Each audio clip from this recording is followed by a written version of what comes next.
We have Sandy tonight. I'm Sandy, I'm alcoholic. Sponsor always told me to get dressed. Well, I was dressed. Alright, so I'm alcoholic. So I need to tell what it was like, what happened, and what it's like now. A couple things, like I have probably can count on two hands how many times I've been drunk. I was more into dry goods. For those that believe that they can, that are in that situation, believe that they can still drink, more power to you. I was not one of those people. So I was born in Connecticut. I would say probably the first years of my life that I don't remember were pretty good. I do remember being in school, just wanting to be loved by everybody. And it's not like I wasn't loved by my family, because I was. I just felt like I needed to have people like me. I needed to have attention. At my aunt's wedding, I was like 5 when my aunt got married, to give you an idea. So there was this tree out in front of the church, and I was wearing a tux, and it was like yay big, and I had tails, and I was like, I'm going to climb this tree. So I was like out there before the wedding, climbing a tree in my tuxedo, and people were just kind of chasing me around, and that is kind of the story of my life, just kind of like just doing wild shit. Probably around, the age of 8, to get people's approval, I just lied about shit all the time, for no reason at all. Like I would say, yeah, I have a Nintendo at home. No, I didn't. My father was not going to let that happen. Another thing about my family is like everybody was like super hyper successful, family of overachievers, and there was always pressure to be successful, especially in academics. I did not want to be successful in academics. I wanted to be cool, and this was back in the day when being a nerd, being into school was not cool, right? Or at least in my eyes, it was not cool. And I just kind of fucked off. I remember coming home, getting home before my dad. My dad would come home, and he'd be like, "Did you do your homework?" I'd be like, "Yeah." No, full well I did not, because what I wanted to do was plop down in front of the TV and watch movies or watch something. Shortly after I turned 8, my parents were like, they were having some issues, and they were like, we're gonna get divorced. I had a sister, by the way. We'll get to that. My sister was home from. My sister went to boarding school in Connecticut. And where I was raised, I have kind of jumped around here. Where I was raised was in New Jersey, and so after I was born, we moved to Maryland for a bit, and then we moved to New Jersey, and that's where I grew up, and that's where I started drinking. Parents were going to get a divorce, and shit was just kind of falling apart with my parents. Like, they were sleeping in separate bedrooms. Shortly thereafter, my father was going to lose his job because of his position. The way it worked is like, so he worked in government, and so the governor appointed this guy, and then this guy appointed this guy, right? So it was governor, chancellor, vice chancellor, and that was my dad. My dad was vice chancellor. And so the chancellor dude was retiring. His replacement was gonna not be him, right? Because the dude had to pick. So shit was just kind of messed up, right? And home life was, other than the divorce, pretty normal. Whatever that means. I never wanted. I pretty much got whatever I wanted. So my parents also really wanted to culture me. So they made me try out for plays and organ lessons, and they made me audition for the choir, this, that, and the other, right? And so. One night, so me and my mother went to my organ lesson, and we got done. We came home, and we opened the garage door and for her side, and there was a car in there. Typically, that's not the case. So we get out, we go towards the car, and my mom gets there first, and she looks into the car. The car is running. She looks in and is like, "Yo, your dad's trying to kill himself. You need to go call 911. So I run to the neighbors, call 911. Lo and behold, my dad does not survive. And so it was pretty tore up. And it's one of those situations where I think being a child, being 9 years old, was probably a good thing because, there's only so much that you can comprehend, right? So it was pretty traumatic, obviously. I say obviously like it's not obvious. It was pretty traumatic. So I remember staying out of school, and I also remember taking advantage of the situation, right? So it's like, all right, well, I don't really have to go to school. I can just kind of fuck off, and so that was when I was 9. Passed me into 4th grade, in where I grew up in New Jersey. I know sometimes middle school in other places is 6th grade. Where I grew up was 5th grade. So I'm also I was bullied like you wouldn't believe in school. So start middle school, still completely fucking off.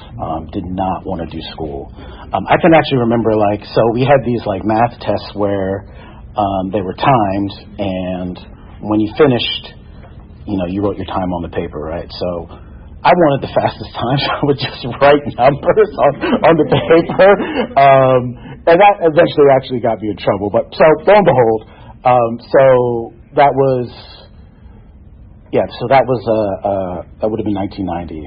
And so Christmas time, 1990, my sister comes home and she wasn't feeling well. She comes home for Christmas and she wasn't feeling well. She couldn't eat anything, and so we took her to the doctor. Doctor was like, "There's something in your throat." So they were like, "You need to go to the hospital." Went to the hospital. Turns out she had a tumor, cancer in her throat, and that was December. She got admitted to the hospital. January, she died. About 16 days before the first anniversary of my father's death. So, again, I'm going to take advantage of this shit, right? So, I was sad. Yeah, I was fucked up, but, I was going to take advantage of this. And I say this, right? So, and I say this it's super fucked up, but I mean, as a child, you just don't know. So, and my mom is I love my mom, and she's great. But she has just emotionally just checked out, right? So me and her are just not emotionally connected at all at this point. She had a very good job, so I never wanted for anything. But emotionally, she was just checked out. And I mean, looking back on it, I really can't fault her. She had just lost her husband and her daughter, and then the following year she lost her mother.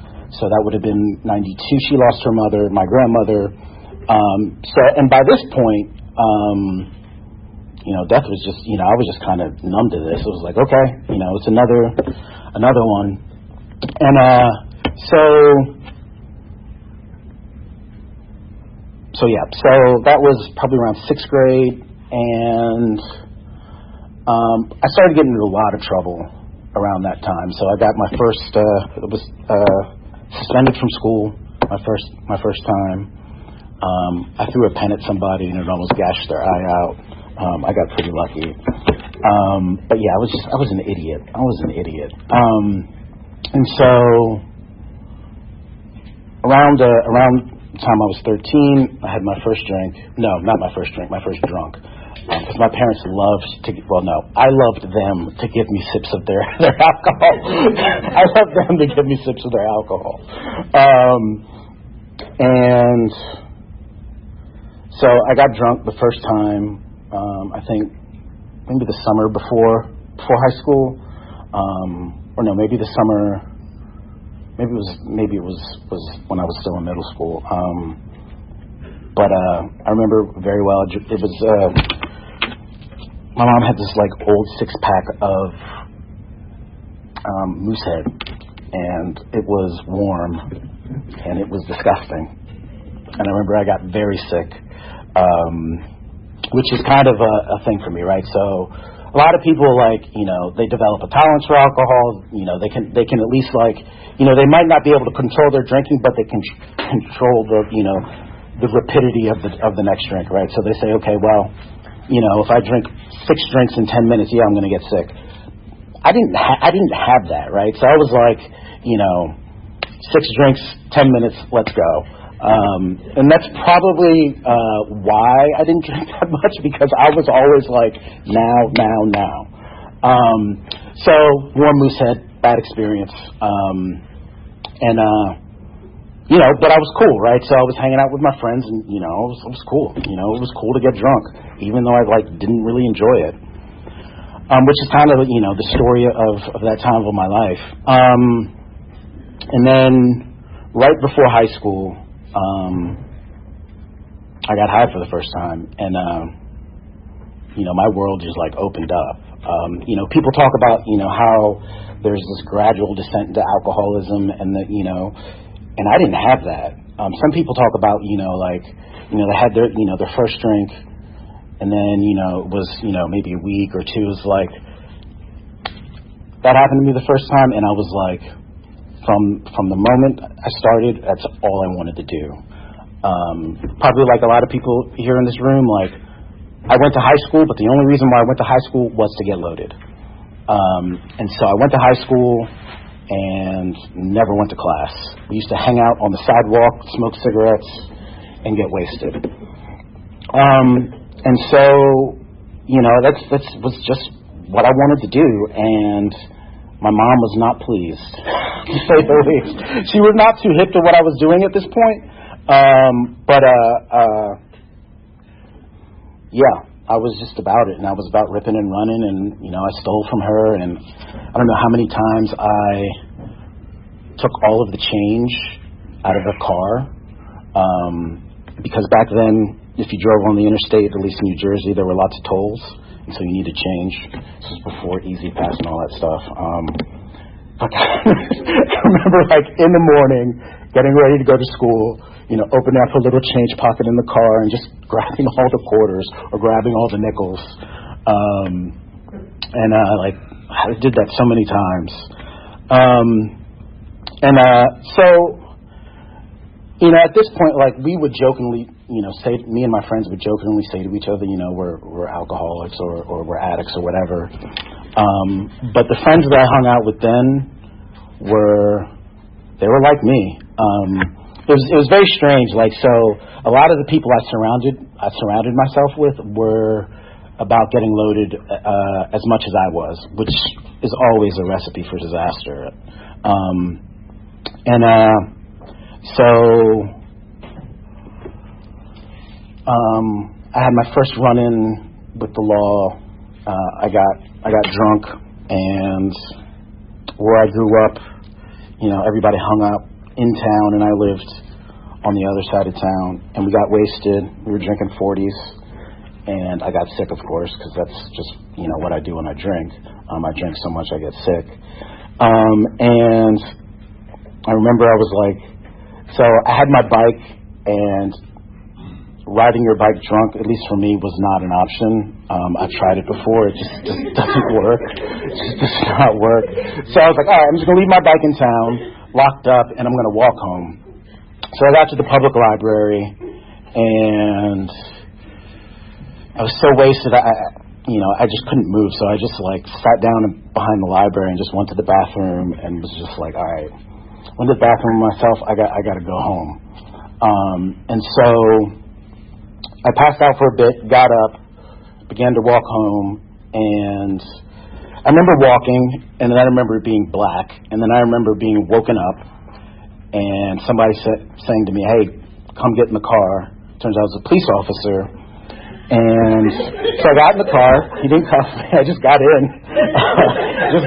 And took me to the police station, called my mom. I didn't get arrested, but my mom was pissed. To say the least, my mom was pissed. And I think this was probably the first time she realized, okay, there's something going on here. I failed out of school. Didn't fail out. I failed my first year of high school. And my mom sent me to summer school. It was how there's traveling, travel camp, right? So there's summer camp, you travel places. So this was kind of like that, but it was summer school.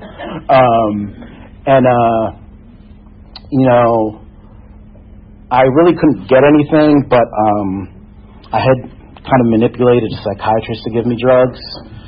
So I had that, and I just put my head down and had nothing else to do but school. So I actually did very well. I came home one weekend and proceeded to get arrested. This was my second run-in with the police, and this time they got me for possession, and I had a weapon, and it wasn't good. My mom was, as I've said before, she was pissed. She was very pissed, especially because so this school that I was at summer school at, she wanted me to go to in the fall because it was a boarding school as well, and they were like, nah, he's not coming back. They were like, nah.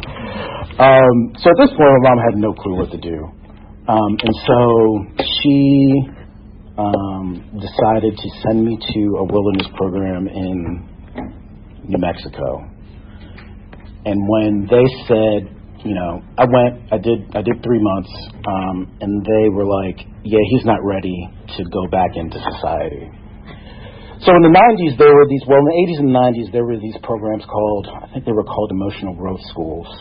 And they've made some documentaries about these kinds of places, like on Netflix. And I go there, and it's fucked up. When they say emotional growth, what they really mean is sobriety through child abuse. And I saw a whole bunch of my classmates get abused, mentally, emotionally, physically, sexually. And it was wild. And And so one of the things, I'm very good at, putting my head down and hiding, blending into the wall. And so I was like, all right, I'm just going to, head down and focus on school. And this was when I was introduced to Alcoholics Anonymous.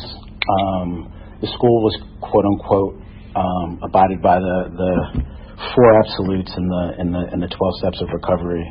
I am glad that AA is nothing like I learned there. So I was there for 3 years. Did very, very well in school. Very, very well. Got into a pretty good school here in Atlanta. And I graduated, was it 98? And I had been sober, and I had done a 4-step, and I had done all that stuff, and I thought I was going to make it. I didn't do anything that I was told to do when I left, but I thought I was going to make it.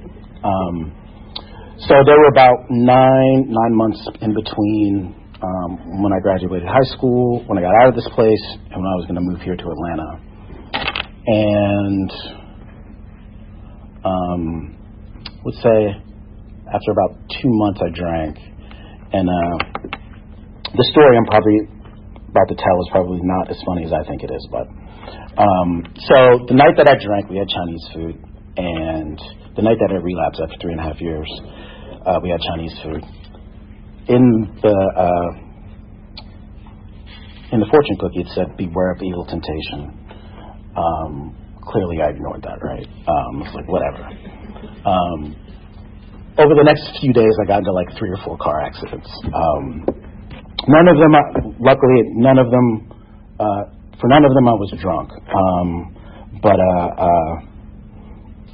fortune cookie was a harbinger of things to come. In fact, I blame everything on this fortune cookie. I blame everything on the fortune cookie.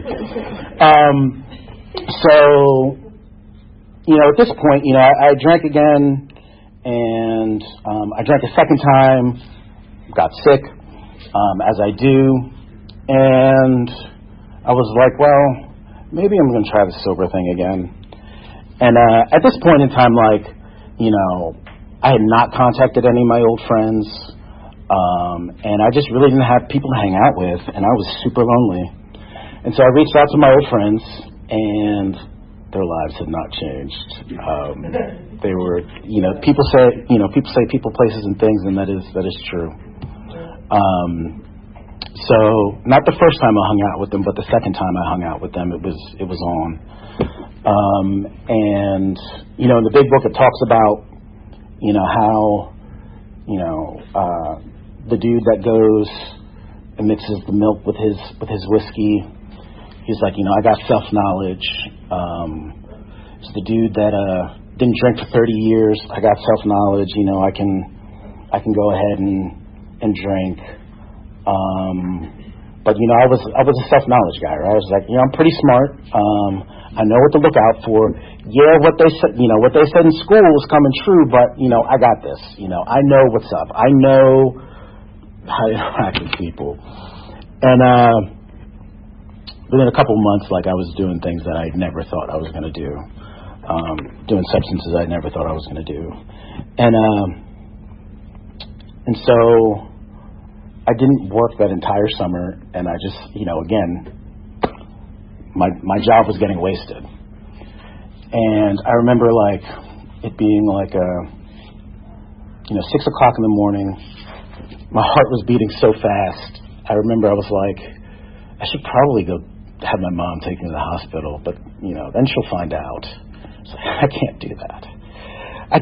Luckily, I didn't die. But that's what my drinking was like. It was like, let's go right up to the edge, but if I have to get help, that's going to sacrifice my drinking. So we're not going to do that.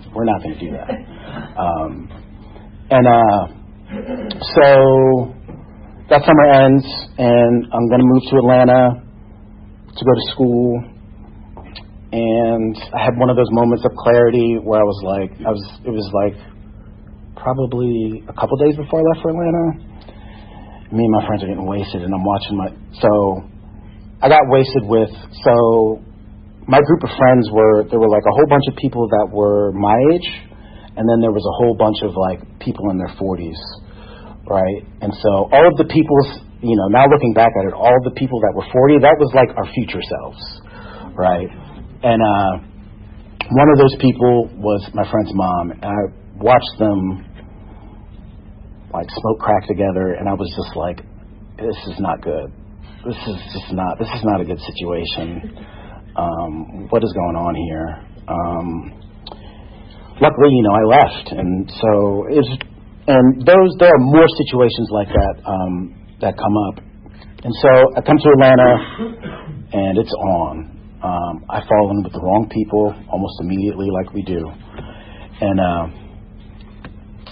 And the thing about colleges is there are a lot of people with a lot of money, and there are a lot of people that like to party.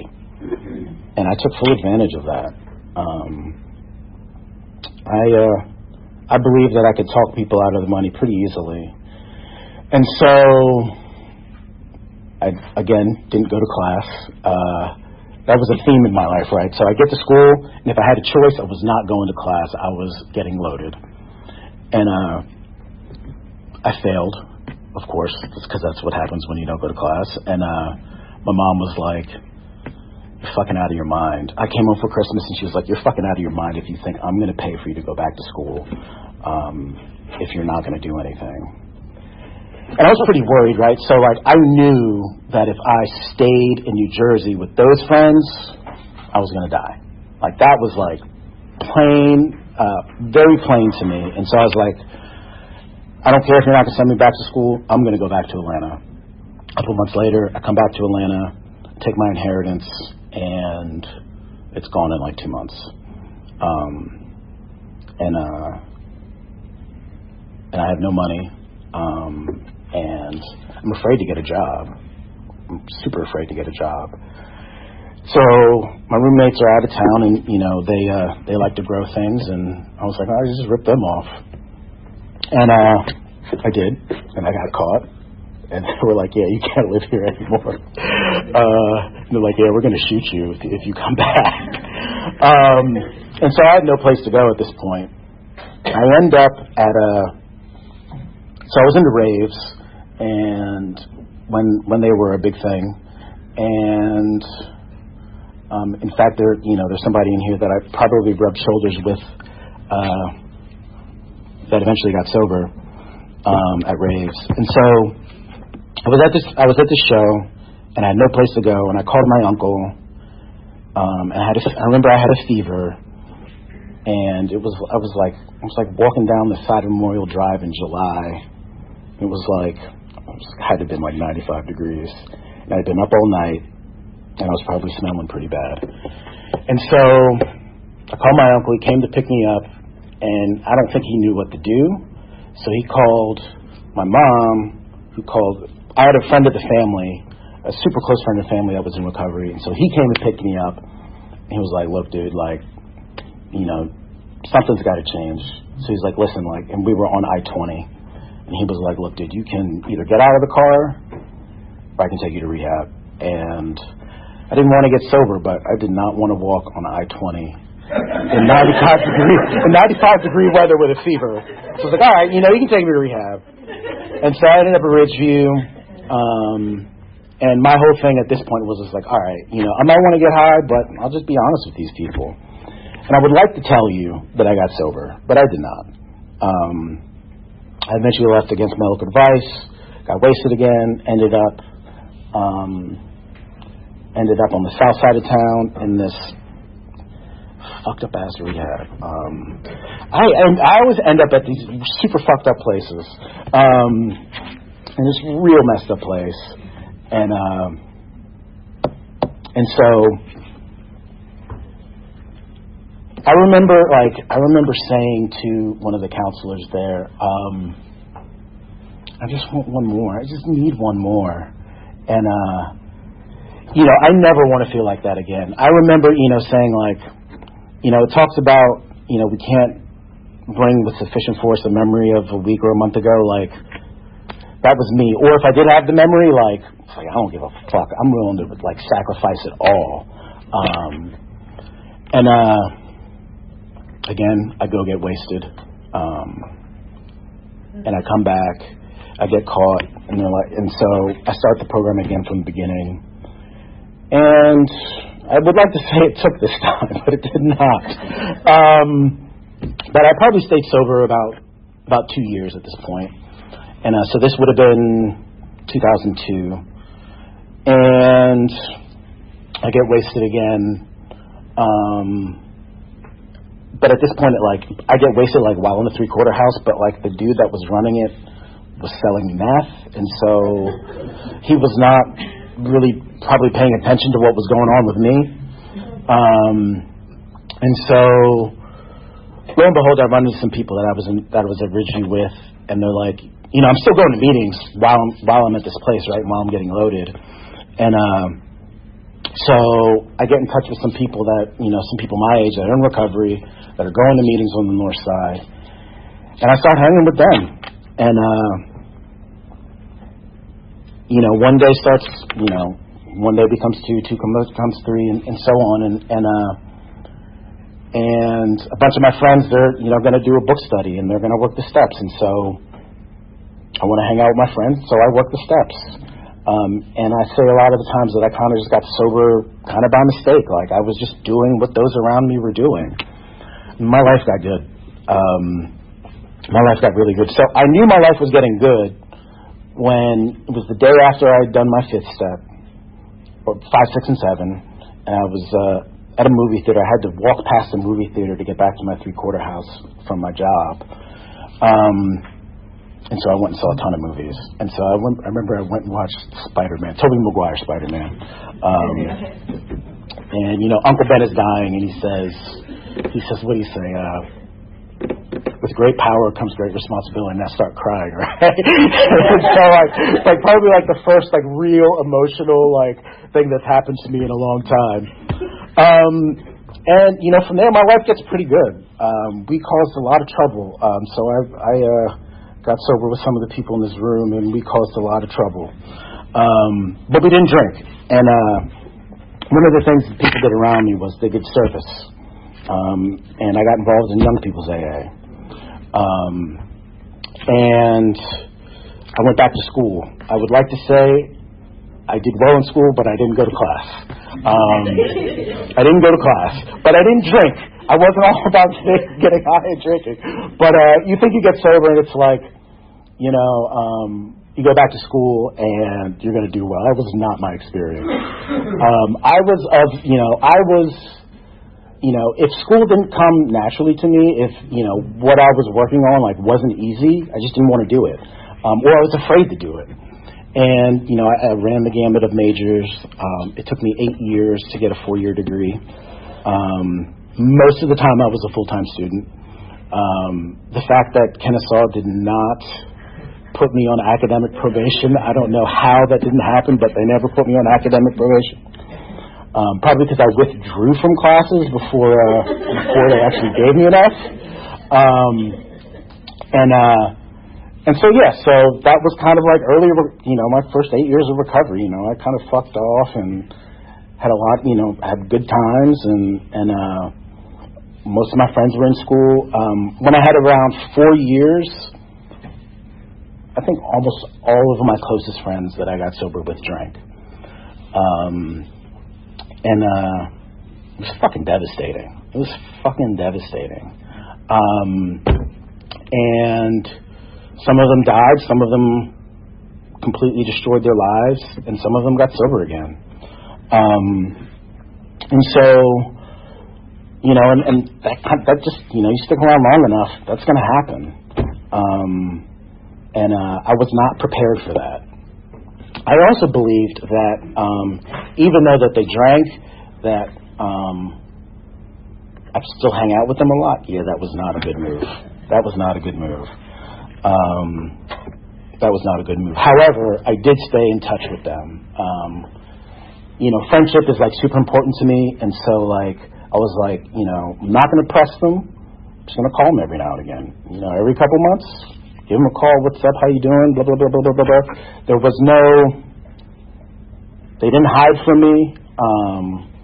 And so, that was one of the things that, like, even though they were drinking, that I, like, super appreciated. Is like, hey, no matter what happens, we're homies. So I eventually graduated. I think in 2008, when my mom retired, she was like, look, dude, like, I've supported you long enough. Your ass needs to get out of school. And so in 2010, I finally graduated, and this was shortly after the financial turndown in 2008, and nobody was hiring.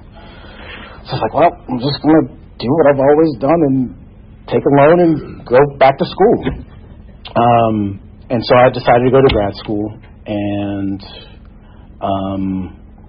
there was a whole, a lot of the times in my recovery, I have acted out of fear. And to this day, I still act out of a lot of fear sometimes.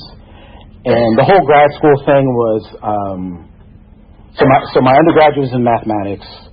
I wanted to go to grad school for mathematics, but I was scared shitless. I was like, I do not know if I can cut it as a math grad student. And so I didn't go to grad school for math. I ended up staying local and going to grad school for statistics. I know math, statistics, what's the difference, right? So at any rate, if you want to know the difference, you can come talk to me after the meeting. So I ended up getting a job, and I had a good job.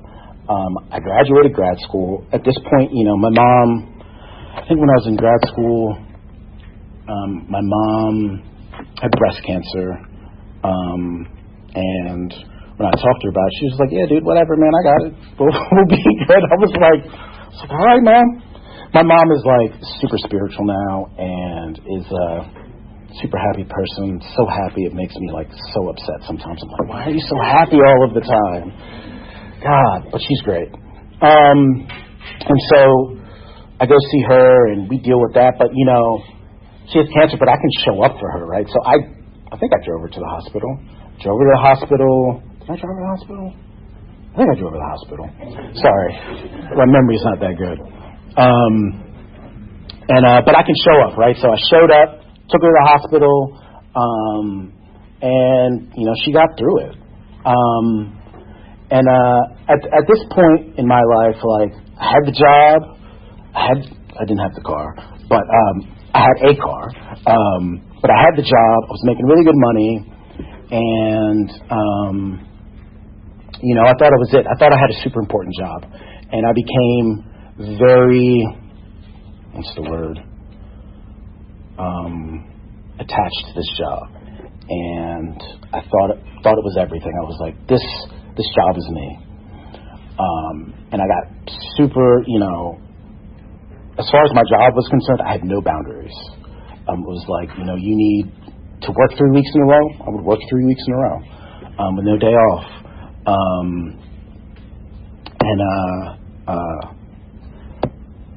I thought it was it. I had the job that I always wanted, but I wasn't fucking happy. Around this time, so when I had 4 years sober, I got a dog. This is relevant in a minute. I love this fucking dog. So this is Sherlock. I fucking love that goddamn dog. So around like the time I had 13 years, I started having a lot of issues with sleep. Started having a lot of issues with anxiety. Sherlock passed away, and that was devastating. I started like laying out of work because I was like so anxious. I'd be in front of clients and I would just start crying. It was fucked up, y'all. And I just didn't know what was wrong with me. And so one day, I call out of work, and because I remember I was going into work, and I was like, I could just ride the elevator up to the top and just jump off the building, and nobody, that would be it. It'd be over. And luckily I saw my boss, and he was like, dude, you look like shit. So I went to the doctor, I called my sponsor, and so for those that are new, like, good sponsorship is the fucking key. And not only that, having a sponsor that is humble. So I called my sponsor, and I'm like, look, dude, I'm like super fucked up. I was thinking about jumping off this building. And he says to me, he's like, look, dude, like, I can't help you with that. That is an issue that I am not qualified to help you with. You need to seek some outside help. And I was like, well, you got anybody I can call? He was like, yeah. And so I called this person, and my sponsor just being humble enough to say, like, yeah, I can't help you here. However, there is help. And there is, AA is part of your life, but it is not necessarily the solution for this. And so at 13 years sober, I found myself back at Ridgeview, which was a humbling experience, very humbling experience. I remember I got there, and my case manager from when I was there as an adolescent came and said hi, and I was like, hi. I was like, hi. It's like, I didn't get high, but, I'm back. This was kind of like where I learned kind of like, okay, I need to have boundaries with my job. So I left Ridgeview again, and things were pretty good, around 2018, I changed my home group, and because I wasn't going to a lot of meetings, and I just needed a new set of people, and I changed my home groups to what it is now. My home group is Skyland. It meets Tuesdays and Fridays at Oglethorpe Presbyterian Church. Come by sometime. And I started to really have like a real crisis of higher power, right? So I had never really had issues with the whole higher power concept up until like I had, how many years? It would have been 16 years sober. And I really started as like, fuck this higher power shit. Like I really started like processing a lot of stuff from my past, and I was like, dude, there's a shit ton of bad shit happened to me. What's this God shit about? Like, and so like I was in that mode for many years. And then much like y'all, like as the pandemic came, and I got trapped inside my house, and that was awful. I didn't come close to drinking, but I definitely came close to pulling all my hair out, even though I don't have much. I definitely came close to pulling my hair out. I didn't really see anybody, I think, for like the first year, like any friends. I saw you, I think, when was it? In Christmas of that year. But that was it. I hadn't seen anybody.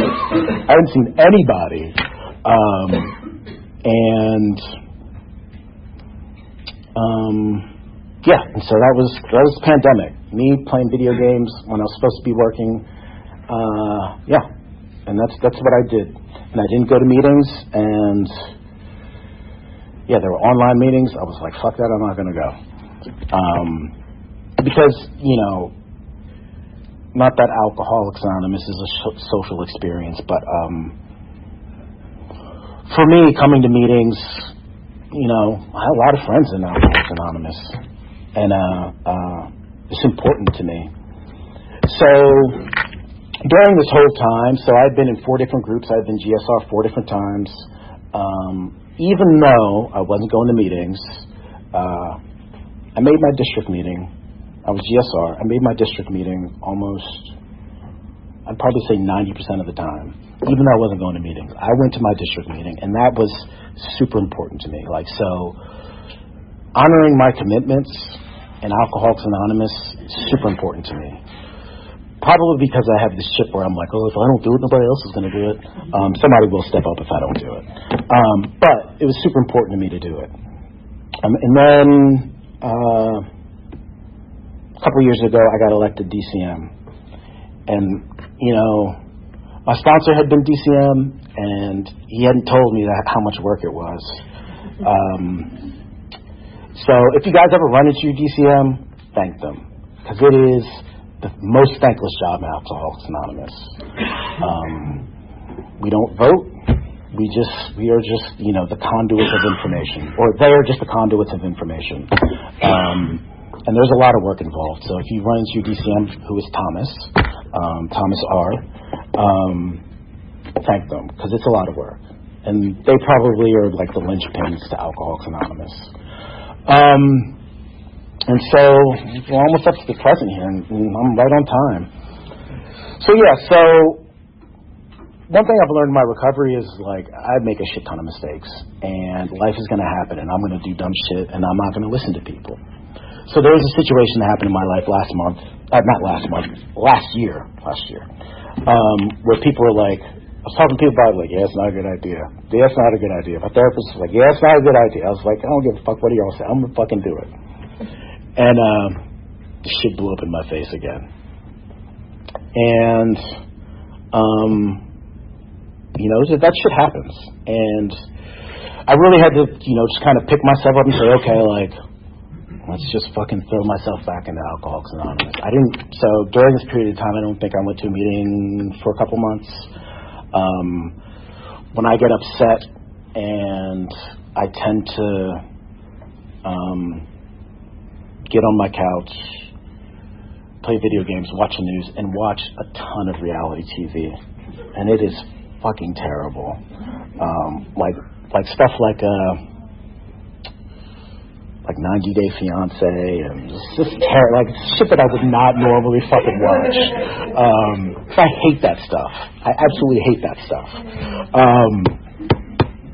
Or I think one time when I was super upset, I started watching Grey's Anatomy. And that show is terrible. It's fucking bad. It's real bad. But yeah, that's what I do when I get upset, and I just end up in the house. But eventually, I got my shit together. I was like, all right, go back to meetings, and they welcomed me back with open arms in my own group. As I said, life happens in Alcoholics Anonymous. You get sober, and that's what happens. You get sober. That doesn't mean everything else stops. If you're enrolled in school and you don't go to class, you fail. So you can still make dumb decisions. Getting sober does not, make you immune from that. However, getting sober and staying sober does enable you to fix those situations, right? It gives you the chance to right the wrong, so to say. I say a lot, one of the things I think about a lot is, okay, what does Alcoholics Anonymous do for me in regards to drinking, right? And so I say, a lot of times I say to myself, the one thing that Alcoholics Anonymous gives me that, few seconds between thought and action, like, oh, I think I might want to drink, or I might see, some beer on a TV commercial or something. It's like, oh, that looks good, From the point I say that looks good to, like, that's probably not a good idea. That space in between, God, or whatever you want to call it, like, that is the gift Alcoholics Anonymous gives me. It gives me that, that pause. Much to the point where, like, if I'm going to, my boss tells me to do something, even though he pays me to do it, I get mad. I don't react, right? I say, this is probably a bad idea if I react to this. That's what Alcoholics Anonymous does for me. It gives me those few seconds, those few minutes to, to say to myself, let me call my sponsor, or, let me call a friend, phone a friend. And that's really, that's really what I feel Alcoholics Anonymous has given me is those few moments of sanity between the thought and the action. And so, yeah, I think that's all I got. So thank you. First I slept and then I crept to a hope-filled dream. You rescued me and finally waking there I see. I look into love's window for a soul that's meant for me. Takes me where the promises are real.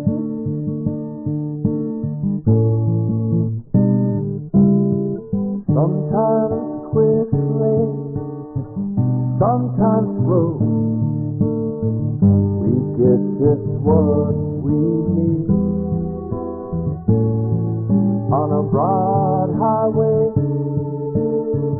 stride for stride, we walk eternally. I look into love's window for a heart that beats for me. Takes me where the promises are real.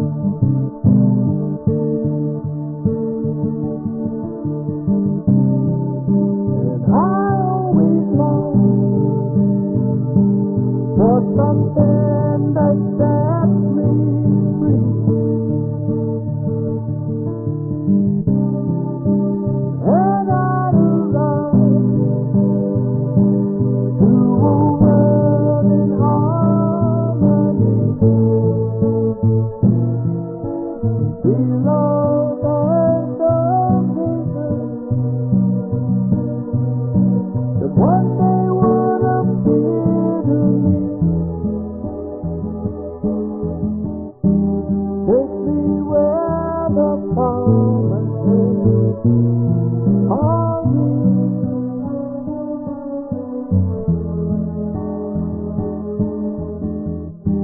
Take me where the promises